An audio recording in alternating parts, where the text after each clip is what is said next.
Pernah kepikiran nggak sih, apa ya yang sebenarnya ada persis di bawah kaki kita? Hari ini kita bakal melakukan sebuah perjalanan yang luar biasa buat mengungkap rahasia bumi, planet yang kelihatannya tenang, tapi ternyata nggak pernah berhenti bergerak. Kalau kita lihat pemandangan kayak Ngarai Sianok ini, kelihatannya kan kokoh banget ya, abadi gitu. Tapi jangan salah, Ngarai yang dalam dan curam kayak gini justru jadi bukti bisu dari kekuatan raksasa yang nggak kelihatan. Kekuatan yang terus bekerja dari dalam perut bumi. Jadi, siap-siap ya, kita akan melakukan perjalanan menembus lapisan-lapisan planet ini buat menemukan mesin panas raksasa yang ternyata jadi sutradara di balik semua hal yang kita lihat di permukaan, dari gunung tertinggi sampai palung samudra yang paling dalam. Oke, perjalanan kita mulai dari luar ke dalam. Anggap aja kita lagi ngupas bawang super besar. Yuk kita lihat ada lapisan apa aja sih yang membentuk rumah kita ini. Gini deh, cara paling gampang buat ngebayanginnya tuh kayak telur rebus.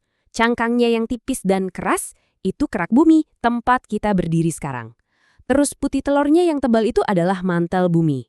Nah, kuningnya yang di tengah udah pasti, itu inti bumi. Simpel banget kan? Nah, para ilmuwan punya istilah keren nih buat si cangkang telur ini. Namanya litosfer. Dan ini bukan sembarang cangkang loh. Litosfer ini adalah lapisan batuan kaku yang jadi kunci dari semua pergerakan dramatis di permukaan bumi. Jadi ingat-ingat ya, nama ini dia bakal jadi tokoh utama kita nanti. Sekarang, coba deh kita lihat angkanya. Ini nih yang bikin kaget. Kerak bumi tempat kita tinggal itu tipis banget dibandingin sama mantel di bawahnya yang tebalnya hampir 3.000 kilometer. Lalu di bawahnya lagi ada inti luar yang cair dan paling dalam, inti dalam yang padat tapi panasnya luar biasa. Bisa lebih panas dari permukaan matahari loh. Oke, kita tahu lapisannya apa aja. Tapi pertanyaannya sekarang, manusia sendiri udah pernah ngegali sampai sedalam apa sih? Yuk kita lihat sejauh mana batas kemampuan teknologi kita. Coba deh teman-teman tebak, dengan semua teknologi canggih yang kita punya, kira-kira sedalam apa sih lubang yang pernah kita buat? Apa kita berhasil nembus kerak bumi? Atau mungkin setengahnya? Atau jangan-jangan cuma ngegores permukaannya aja? Jawabannya ada di Rusia, namanya Kola Super Deep Borehole. Dan ini bukan proyek iseng-iseng. Mereka butuh waktu 24 tahun loh dari tahun 1970 cuma buat satu tujuan. Ngebor lubang paling dalam di planet ini. Dan inilah hasilnya. Wow, 12.262 meter. Itu lebih dari 12 kilometer lurus ke bawah. Coba bayangin, itu kayak numpuk 15 gedung Burj Khalifa, gedung tertinggi di dunia, lurus ke bawah tanah. Gila banget. Tapi, yang paling bikin kita mikir itu ini. Ya lubang ini memang lebih dalam dari Palung Mariana. Tapi kalau kita bandingin sama tebalnya kerak bumi, 12 kilometer itu ternyata belum ada sepertiganya. Kita benar-benar cuma baru ngegores kulitnya doang. Terus kenapa berhenti di situ? Alasannya simpel tapi fatal. Panas. Suhunya di kedalaman segitu udah mencapai 180 derajat Celcius. Cukup panas buat melelehkan mata bor mereka. Ini jadi pengingat kalau di bawah kaki kita ini kondisinya benar-benar ekstrim. Jadi kita baru bisa ngegores dikit permukaannya. Eits, tapi justru di permukaan inilah semua aksi serunya terjadi. Kenapa? Karena ternyata permukaan planet kita ini nggak diam, tapi terus bergerak. Ingat litosfer, si cangkang telur tadi? Nah, bayangin cangkang itu retak jadi beberapa kepingan puzzle raksasa. Kepingan-kepingan inilah yang kita sebut lempeng tektonik. Dan ya, semua benua dan samudra yang kita tahu, semuanya numpang di atas lempengan-lempengan yang terus bergerak ini.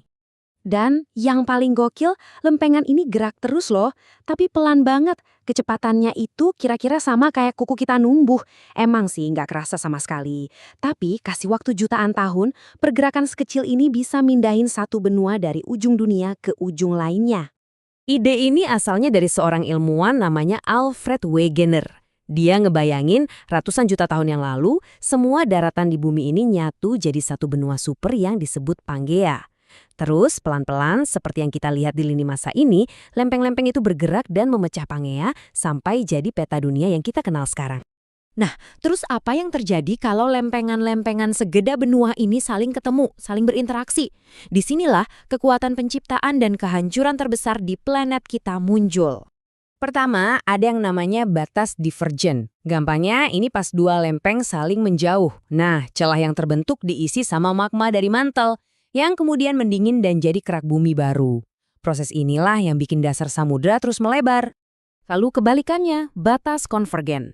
Ini nih, tabrakan paling dahsyat. Hasilnya bisa macam-macam. Bisa jadi pegunungan raksasa kayak Himalaya yang kebentuk karena dua lempeng saling dorong, atau salah satu lempeng nyelip ke bawah lempeng lain, menciptakan palung yang super dalam dan memicu gunung berapi. Dan yang terakhir, batas transform. Di sini, lempengannya nggak nabrak atau menjauh, tapi saling gesek ke arah yang berlawanan.